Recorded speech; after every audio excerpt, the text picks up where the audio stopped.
I'd like to introduce our next speaker, Professor Rod Mitchell.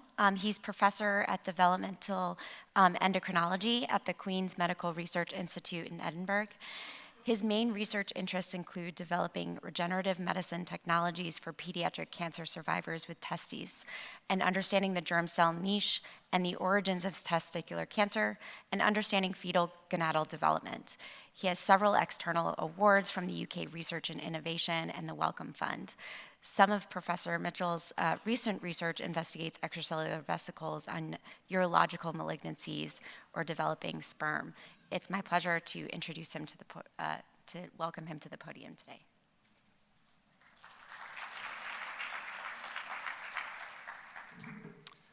Thank you very much, Monica, for the introduction, and thank you for the organizers for inviting me to come and speak. It's an absolute delight to be back speaking in front of real-life people and real audiences, so that's fantastic. And the other thing I'd like to say is the first conference I've ever been to where the host has invited every attendee to his house for dinner. So that is a new one for me. Thanks for your hospitality last night, Kyle. So I'm going to talk about preservation and protection of fertility, and I'm going to switch from what most of the talks have been about so far from females into males. So you'll all be aware of this concept that if you were diagnosed with cancer as a child back in the 1950s or 60s, the likelihood is you would die as a result of your disease, whereas now we're faced with the fantastic recent results that patients are likely to survive over the long term.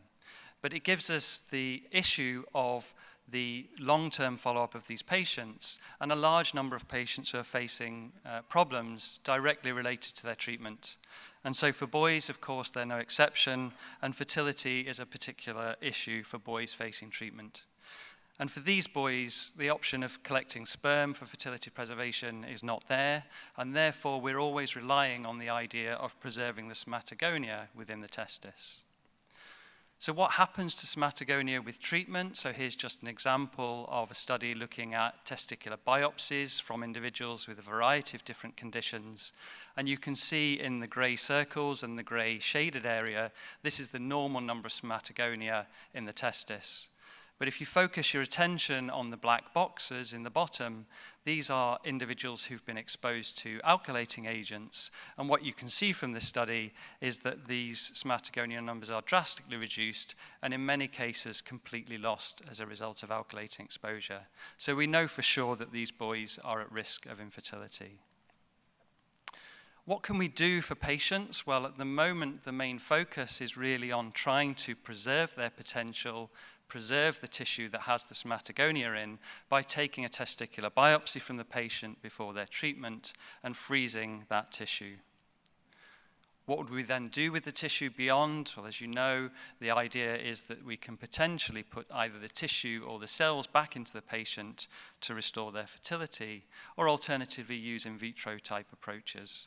And Ellen Goossens will talk about using transplant technologies to restore fertility in patients. But of course, this is quite a laborious process to go through. It requires surgery at both ends of the process, and it's not without its complications and challenges. So is there an alternative way that we can approach this? And one way in which we can potentially think about this is to try and protect the gonad from the damage. Before we go there, I want to talk about the work that we are conducting at the moment, looking at preserving potential in these patients. And so what we're really talking about for preservation is to take testicular tissue from the patient, so to perform a biopsy, and here you can see a typical wedge biopsy performed, the testis is taken out, wedge biopsy is performed, the tissue is then sewn back up and put back into the scrotum. And that tissue can then be taken to the lab, can be processed, can be cut into fragments, and can be placed into cryomedia in either vials or in cryostraws. And that can be stored for as long as the patient might potentially need it. So in this endeavor, we have established a similar kind of program in Edinburgh back in 2015. It's a program where we can store clinical tissues from patients. We can store the tissue for up to 55 years, and that's for their sole use in the future. But we're also able to do some research with a small portion of that testicular tissue, and that really allows us to use it to develop strategies not only to restore fertility, but also to try and understand how we might be able to protect their fertility. And this program is active in the UK. We have 2 centres in the UK, Edinburgh and Oxford, who are both the coordinating centres. And patients can have their biopsies taken from a variety of different areas within the UK and transported through to the coordinating centre. And up until present day, we have just over 500 patients who've had testicular tissue biopsies taken. In fact, if you look around the world at the centres that are taking testicular biopsies, you'll see that we now really have built up a very large cohort of patients from whom testicular tissue has been taken. This is data from the ORCHID-NET Consortium, which is recently set up with 13 centres who are currently offering testicular tissue cryopreservation. And we've conducted quite a large-scale study to look at what's being offered to patients at present. And this was talked about yesterday. Some of you will have seen the much more comprehensive data in the committee meeting yesterday. For anyone who's undertaking testicular tissue cryopreservation programs who haven't been able to be involved in the ORCHID-NET Consortium so far, I'm happy to hear from you as we go on. So what we've talked about really so far is what most of the research is really focusing on, and that's preserving the tissue and preserving the potential, and then using it to restore fertility at a later date. But really what we're interested in our group is actually looking at alternative ways of preserving fertility. And in this case, we're talking about preventing the damage. Now, to prevent the damage, you really need to understand better how the damage is occurring. And for that, you need appropriate models to make that judgment. And so that's what I'll focus on the next few slides, on how we can understand the damage and how we can actually model this in a human-relevant and clinically relevant way. So for these studies that I'm going to talk about going forward, we've really focused very much on one group of chemotherapy agents. We've focused on the platinum-based chemotherapy agents. And that's based on 2 reasons, really. The first is that the platinum-based chemotherapy agents are used in a variety of cancers, childhood cancers, particularly several of the solid tumor types. The platinum agents that are used are cisplatin, which is the original platinum agent and most commonly used agent, but carboplatin has subsequently been introduced as a result of its reported lower side effect profile. I'll talk a little bit about that as we go on. What we realized was when you look at the studies that involve assessing the impacts of platinum-based chemotherapy in childhood, there's really relatively limited data. There's clinical data out there, but quite a lot of that, it's difficult to really unpick the specific contribution of cisplatin to that damage. And what there isn't any up until relatively recently are experimental studies that allow you to actually understand the effects of platinum-based chemotherapy and use that as a model for testing chemoprotective agents, fertoprotective agents. So we started off looking at this by looking at an in vitro mouse culture system. This is prepubertal mouse testis, cultured for 4 days and for 24 hours of that period exposed to cisplatin. And what you can see here is that the germ cell number is drastically reduced across a range of doses which are clinically relevant in terms of their concentration. And so you can see that the cisplatin is clearly causing damage and loss of these germ cells in the mouse testis. But how do you test this in the human? Can you actually do studies that involve a more physiological and clinically relevant approach? And so for this, we've developed a model system of hanging drop culture, which involves using human fetal testis tissue. And the reason we use the human fetal testis is it has germ cell populations that are representative of the variety of germ cell populations that you'll see in fetal life, infancy, and through to childhood. And you can see there some of the markers that these different germ cell populations will express.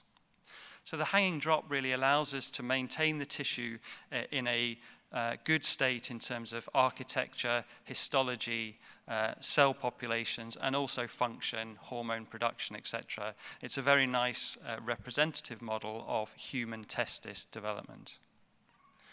So when you use this human fetal testis culture and you expose the tissue to cisplatin, here you can see an exposure for 3 days, you can see again the significant reduction in the germ cell number as a result of exposure to cisplatin.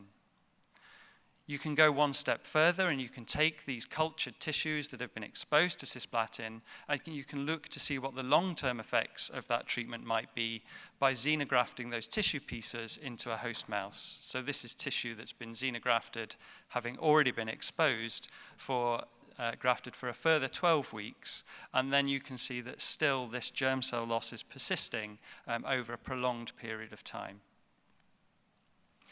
If you then start to look at these cultures and compare different drugs, here you can see an example of comparing cisplatin with the other platinum agent, carboplatin.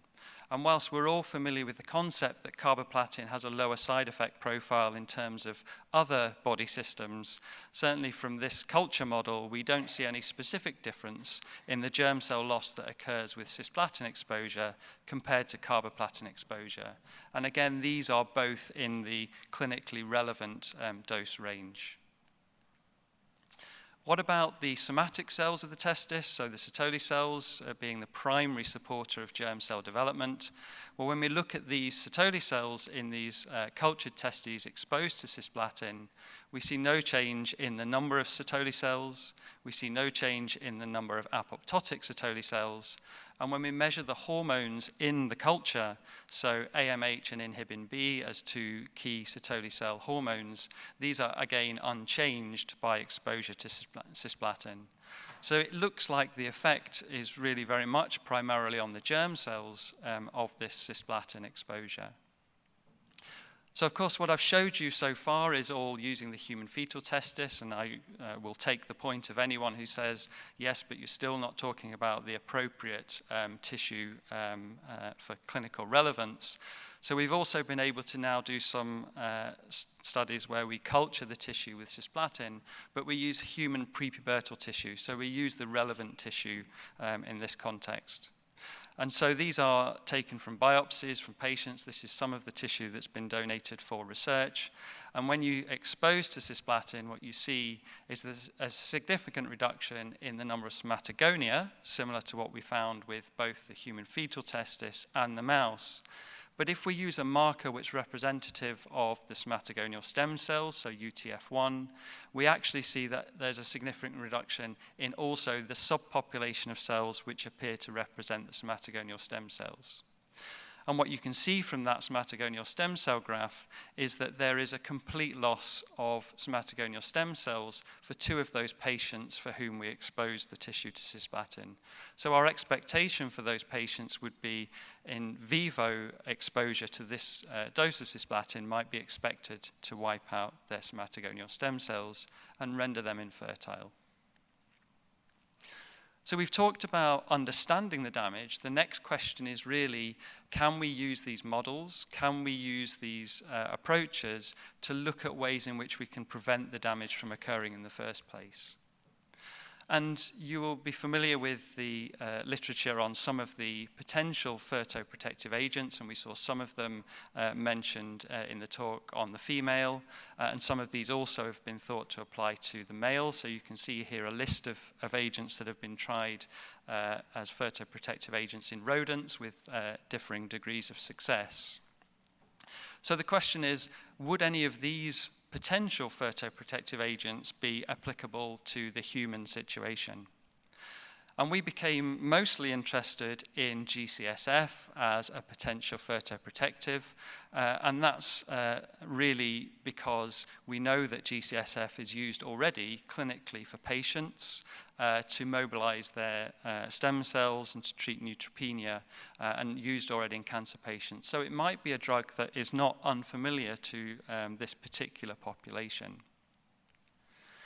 And support for the idea that GCSF might be a fertoprotective agent comes from some of the rodent studies that have been performed by Brian Herman's lab, where they showed using a variety of different exposure regimens, so exposure before, during, or after the chemotherapy treatment, in this case busulfan treatment, that there was some degree of restoration of somatogenesis in these mice when they were given GCSF in combination with the chemotherapy agent.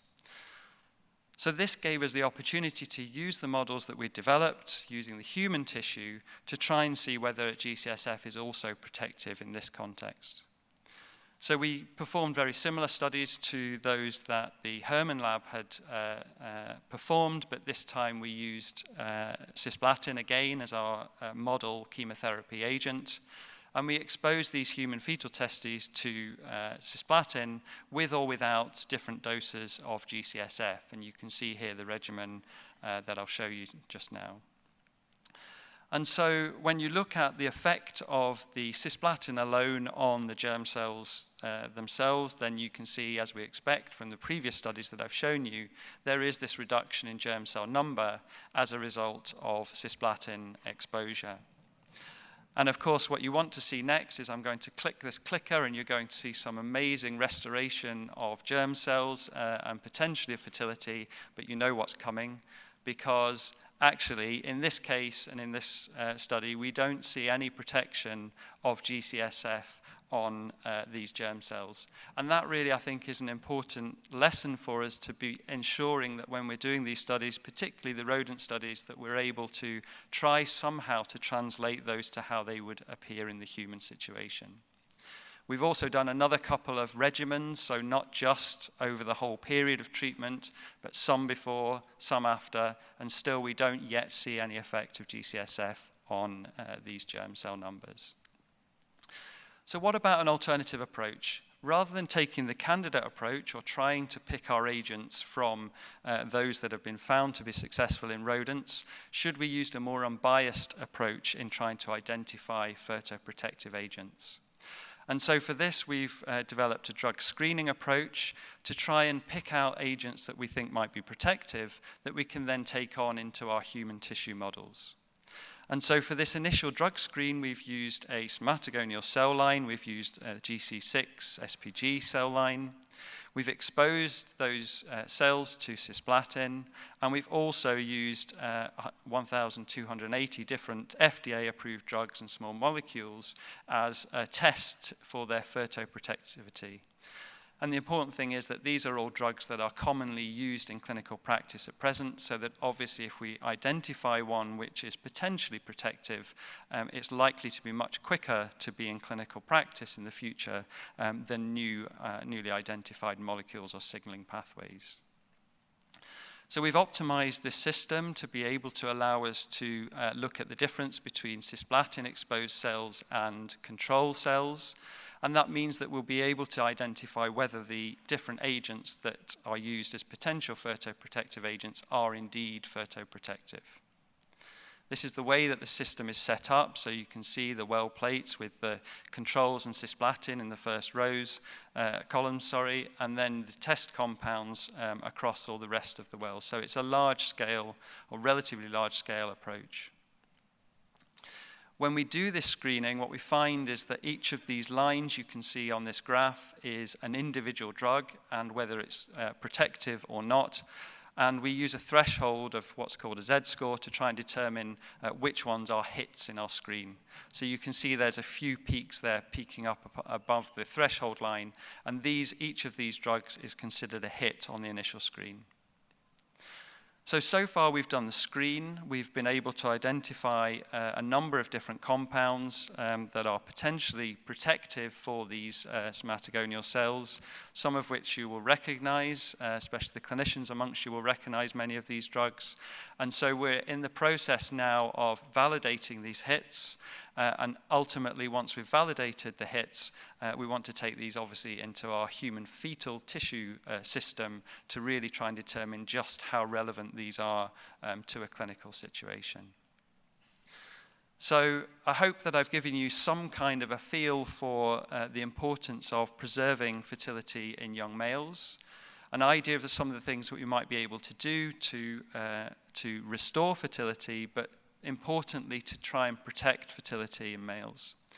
I also want to, or hope I've given you the concept that the in vitro approaches and the xenograft approaches are potentially useful ways of actually determining the effects of cancer treatment and the impact of potential protectants in a more human-relevant system. And we think that the drug screening approach is likely to identify and has already identified some very promising targets for chemoprotection or fertoprotection that we are now going to go on to validate in the human testis tissue models. So with that, I will say thank you, acknowledge the most important people, the people that have done the majority of the work, so members of my group, close collaborators locally, members of the ORCID-NET consortium, and the funders that funded the work that we do. And I'd like to thank you very much for your attention and looking forward to your questions. So thank you.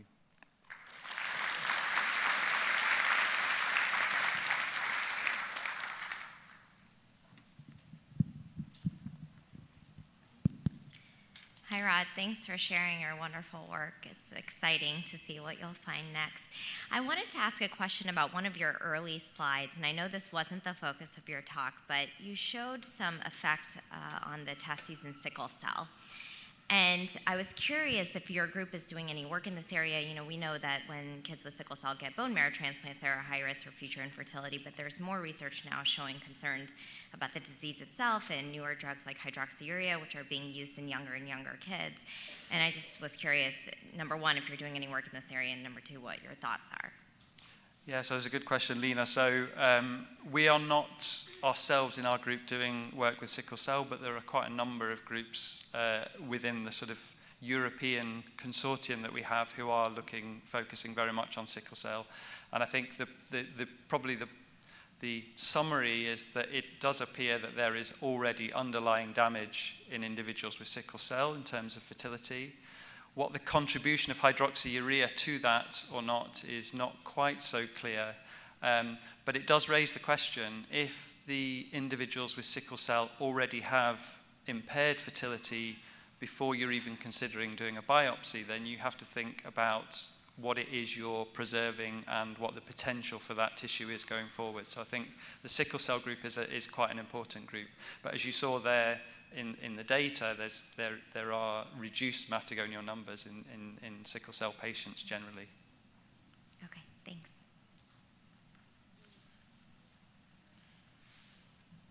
Thank you for the great talk. I just wanted to ask you about dissection of sperm from testicular tissue. And, you know, when we do that, we disaggregate the tissue, but we save everything. Do you have any recommendations around that, I guess? So we're choosing to do that for peripubertal boys. So you mean how you cut the tissue up into the fragments and when, or? Well, in terms of prediction, so I mean, we've looked at a little bit of data on prediction of sperm in testicular tissue in boys, but I guess, you know, whether it's really an appropriate thing to do considering the gain, you know, is it worth looking for sperm in young peripubertal boys? Okay, so I think for that question, I think if you have a patient where there's the potential for sperm in that testis and you're doing a testicular biopsy, I think it's, I would recommend that you have a system to be able to extract sperm from that biopsy, and that's because you know that there's sperm, you know that sperm is currently the ultimate way that you're going to get fertility. It's proven clinically, etc., to work. So I think if you were not doing that and storing the tissue that contains sperm, you may potentially have lost a really major opportunity when we don't yet have a clinical option for tissue that contains spermatogonia. Having said that, it's not an easy thing to do, to set up in terms of logistics, facilities, etc., and it can be difficult, but if you can do it, if there's sperm in the testes, you should try and get them. I think our youngest was close to 11 years of age who had some sperm identified, but just, you know, 5 sperm. So I guess weighing up the balance of, destroying the architecture of the tissue to find that sperm versus saving the integrity of that tissue. Yeah, I mean, I see what you mean there. I think then you've got to balance the probabilities. So in a 4 or 5 mil testis, you're not going to go searching around and mashing the whole tissue up to try and find sperm. In an 8, 10, 12 mil testis, you're probably going to put more effort into that. You can also obviously look at testicular volume, pubertal staging, etc. You can actually get some indication as to whether or not there might be sperm in there from clinical assessment of the patient beforehand. It won't be ideal, but it will give you an idea. Thank you for a wonderful talk. It was great. It was just so well presented. Thank you. My question is, when you got your hits from the library, mechanistically, it was a really broad group of agents. Mechanistically, how do you think that they might function as protectants? Yeah, we don't know, and at this stage we've just got a list of drugs, and they are very diverse list of drugs.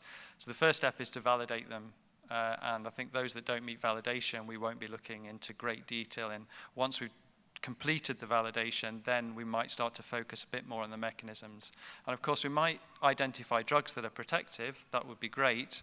But even if that drug doesn't end up, it might actually indicate the kind of mechanisms and signaling pathways that we should be looking at and look at other targets. So that's all still to be done.